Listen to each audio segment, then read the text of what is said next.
Hello and welcome to the Fair Dinkum Arsenal podcast. I'm your host Jacob. I do apologise if this sounds a little bit unprofessional because this is my very first podcast that I've ever sat down to record. As expected, I'm very nervous and I just want to put a little disclaimer out there. I'm actually battling a cold, so my voice may sound a bit nasally, but hopefully with the next podcast that comes through, the sound quality is a whole lot better. But I couldn't wait to discuss the home win over Chelsea, and what better way to introduce a podcast than with a really good and a really important result against a top 6 rival. And obviously with any big win there's going to be a lot of positives, but in this game there was also a few little negatives that I picked up on. So without further ado, let's kick off this podcast by speaking about the team performance. From the get-go, you could see that our players were up for it. Across the whole pitch, everybody was pressing high, and you could just tell that everybody was working for each other. Even the strikers in Aubameyang and Lacazette, they were chasing all over the pitch. At points, they were in our own box defending, cutting in to win the ball on the top of our box, and obviously the Aubameyang slide tackle on Hazard in the box. I'm not gonna lie, that made me a little bit nervous, but I'm glad that Davy Bastard didn't get a penalty this game. This performance shows that we can actually defend, and hopefully the clean sheet boosts the morals of the whole team, and hopefully the confidence comes back within the team where there isn't such a big focus on keeping a clean sheet, and that we actually have a team that is really solid from top to bottom, which obviously we've been lacking. But Emery has obviously added a lot of running and fight, which radiates throughout the whole team in these big games. I only wish that we could do this against the small teams, because I think if we showed this type of intensity against them, then they'd sit off a little bit more and they wouldn't get their tails up when they can see we're struggling. If we just go at teams 100% like we do against the top 6 every single time, I really think we can start running over these so-called weaker teams, which give us a lot of trouble under the Unai Emery reign. Koscielny's return to form is really big news for us, because the unreliable Shkodran Mustafi, I felt, was just dragging us down with too many of his defensive errors. I honestly thought that Koscielny was dead. Not literally, but I thought that his Arsenal career was over. By the looks of things, we brought him back way too early, but that was because we were short numbers,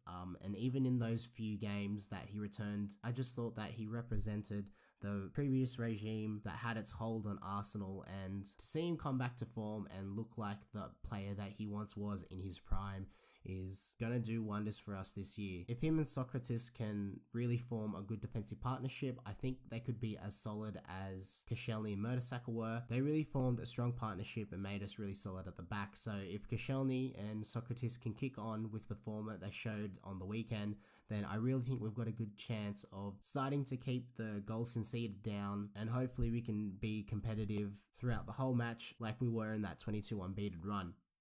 During that run, I never once felt like we were going to lose. I always felt like that we could come back and definitely get some sort of result, whether that be a draw or a win. And I know that run was sort of built on the 3-man partnership being Rob Holding, Mustafi and Socrates, and that back 3 was really solid for that run. Obviously we were still a little bit leaky, but I think this segues really well into my next point that I want to speak, which is the tactical flexibility of Unai Emery. Within that run, we developed a really strong core at the back with Mustafi, Rob Holding and Socrates, and I think the value of all 3 of those defenders playing a lot of minutes together, in my eyes it just sort of started to seem like they were becoming the backbone that we've missed. And it allowed Unai to change the personnel that he played with further up the field without sort of worrying and compensating for the defensive errors at the back that we sort of saw once Rob Holding got injured. And we've seen a lot of different formations under Unai Emery, but I think that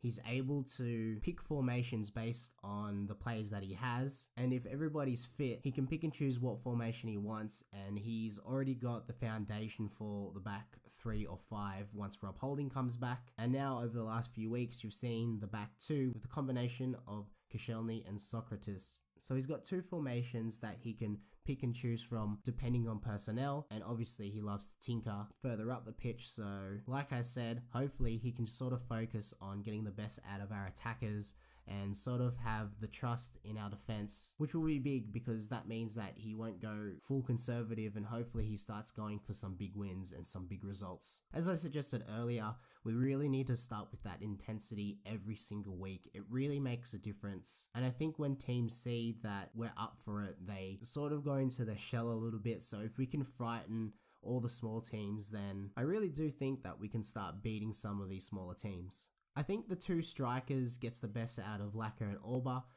When Orba is playing on the wing, I don't think it gets the best out of him, and I think we look a little bit lopsided when Aubameyang's playing out wide, but with both of them central, you can see that they like to play close to each other and just ping little 1-2s off each other and feed off each other. So I think the closer they're playing together, the better they are. I would honestly rather just see one striker if we're playing with two wide men.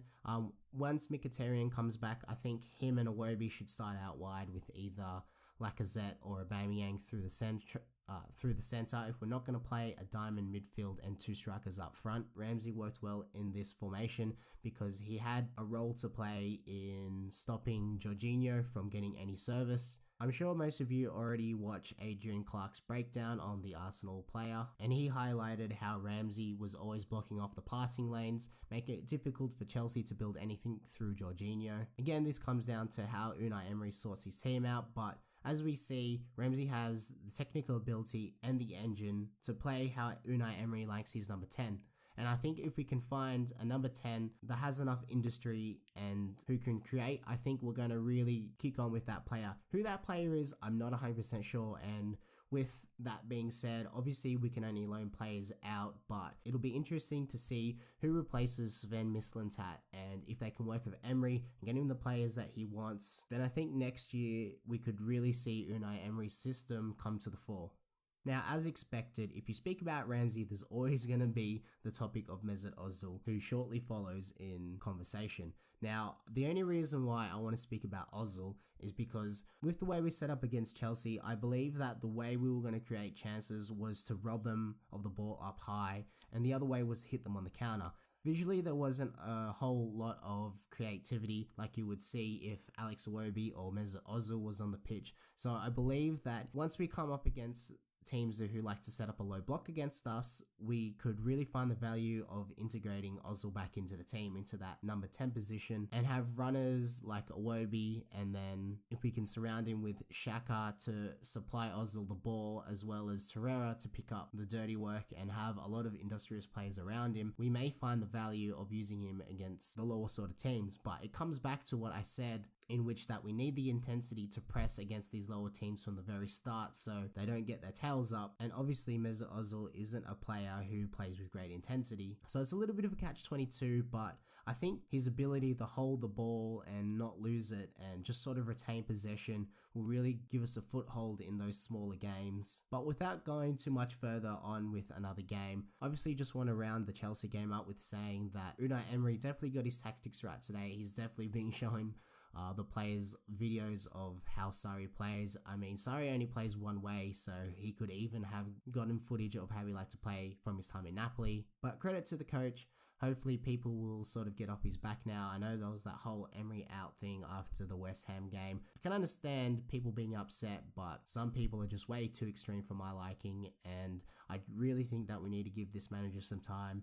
Obviously, because we've been out of the Champions League for so long, he doesn't have that time, but I think we just need to accept it and give him the time, because this season I have seen us challenge and compete in more games than we did the last two seasons. We became a cup team under Arsene the last two seasons, but now I can see us really challenging in nearly every game, which is a big positive, and it's going to bode well for the next coming seasons where Unai Emery gets to sort of pick some more players that he wants to use in the next coming years. And I don't know, I'm really excited about the future after this game. We've now beaten two top 6 sides. We're 3 points off the top 4 and everything is to play for. We're still in the Europa League.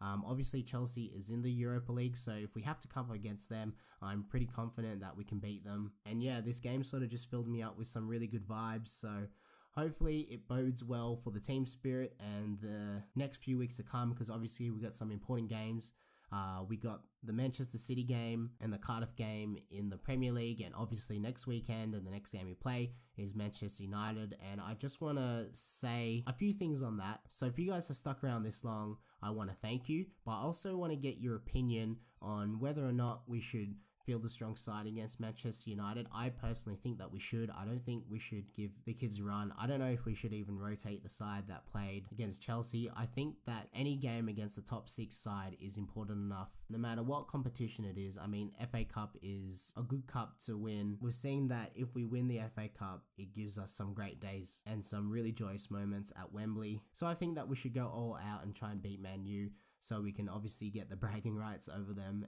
and they're on a pretty good run at the moment. I think they're on like a 7-win streak since the sacking of Jose Mourinho. So if we can be the ones to stop their momentum, then that would be great for our top 4 hopes as well, because they're level points with us and they're kind of scaring me with the role that they're on. Rashford has really stepped up, which I knew he would at some point.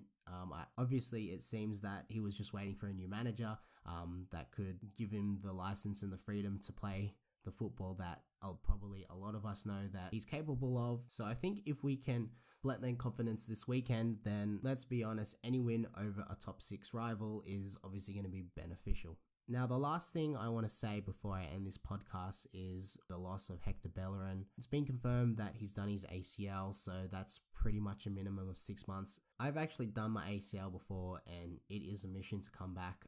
The way that I recovered was I got the graft taken from my hamstring and put back in to make the rope for the ACL. And obviously I don't have the facilities that these Arsenal players have, but it's taken me around 3 or 4 years to just sort of get my knee and my hamstring to start feeling normal again. So I think it's going to be a good while before we can see the return of form of Hector Bellerin that we have seen this year. And he's been a real pivotal figure for us this year. I think he's my outstanding player of the season so far, and in my opinion, once he went out of the squad, I felt like we performed a lot worse, just in the fact that we became very left side biased and teams sort of knew what we were going to do.